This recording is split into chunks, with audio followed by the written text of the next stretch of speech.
हर हर महादेव। जय शिव शक्ति। मित्रों, आज की वीडियो में हम त्रयी विद्या पर चर्चा करेंगे। त्रयी विद्या जिस प्रकार बिना स्वर की सहायता के बिना व्यंजन का उच्चारण कर पाना कदापि संभव नहीं होता, स्वरमूलक यह है। सूर्य विद्या ही त्रय विद्या के नाम से जानी जाती है। सूर्य बिंब ऋग्वेद में सूर्य का रश्मि मंडल सामवेद में एवं सूर्य में रहने वाला अग्नि पुरुष यजुर्वेद में रूप में प्रतिष्ठित है। सूर्य नहीं अपितु विद्या ही तप करती है। इसी आधार पर सैषा त्रयेव विद्या तपति यह कहा जाता है। त्रयीम्याय त्रिगुणात्मने नमः का भी यही रहस्य है, ब्रह्मा के मुख से विनिर्गत है, अतएव ऋषियों ने इसे निगम नाम से व्यतीत किया है। निर्गत ही परोक्ष भाव से निगम कहा जाता है। निष्कर्ष यही हुआ कि त्रय विद्या नाम से प्रसिद्ध सूर्य विद्या का नाम ही निगम विद्या है।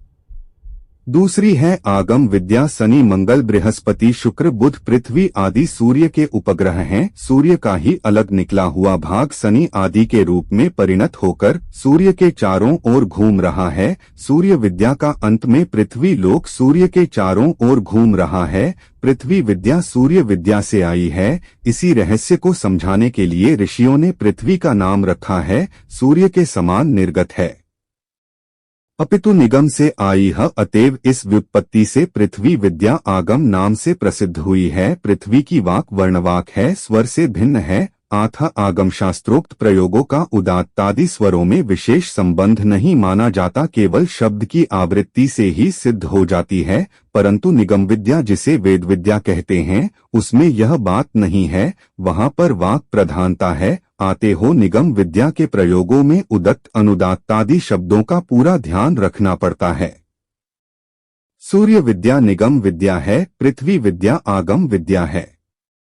इसका यह तात्पर्य नहीं कि निगम में केवल सूर्य का ही निरूपण किया गया है और आगम में केवल पृथ्वी का ही निरूपण किया है, अपितु दोनों में ही संपूर्ण विश्व का निरूपण है। मात्र लक्ष्य भेद है। निगम शास्त्र सूर्य को प्रधान मानकर सारे विश्व का निरूपण करता है एवं आगम शास्त्र पृथ्वी को मूल मानकर आगे चलता है।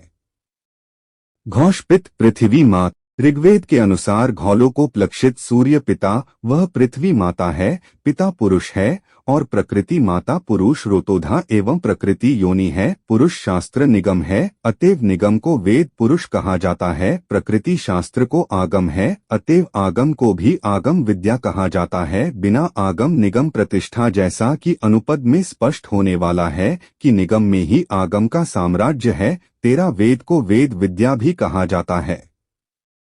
सूर्य साक्षात रुद्र है एवं सूर्य की अनंत रसिया अनंत रुद्र हैं। अनंतर रुद्र प्रजा रुद्र है। सूर्य क्षत्र रुद्र भी है। रुद्र रूप सौर अग्नि के अनुसार घोर शिव भेद से दो शरीर है। अध्यात्म जगत में दोनों मूर्तियों का साक्षात्कार किया जा सकता है। प्रारंभ में अग्नि को अन्नाद बताया गया है। अन्न खाना अग्नि का स्वाभाविक धर्म है। अग्नि प्रज्वलित हो रही है, जब तक आप उसमें काष्ठान देते रहते हैं तब तक वह स्वस्वरूप में प्रतिष्ठित रहेगा। अग्नि का ईंधन काष्ठ होती पर निर्भर है, अतः एक कष्ठा को ईंधन कहा जाता है। यही अब इस अवस्था शरीराग्नि की है। लोमकेश नखों के अग्रिम भाग को छोड़कर सर्वांग शरीर में वैश्वानर अग्नि प्रज्वलित हो रही है। यहाँ स्पर्श करते हो वही उष्मा पाते हो, यही इस अग्नि का प्रत्यक्ष दर्शन है। नाक कान बंद कर लेने पर जो नाद सुनाई पड़ता है वही इसकी श्रुति है। इस अन्नाद अग्नि की सत्ता के लिए साय प्रात अन्न भक्षण करना पड़ता है। जब तक इस अंदाज में उनकी होती रहती है तब तक शरीर स्वस्थ रहता है।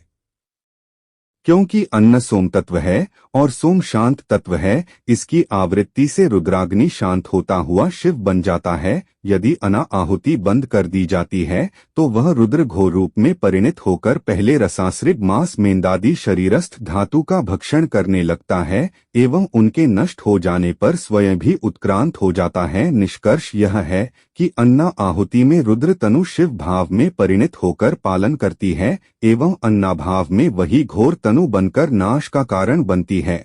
हम जो प्रतिदिन हल भक्षण करते हैं उससे उग्र रुद्र शांत होते हैं।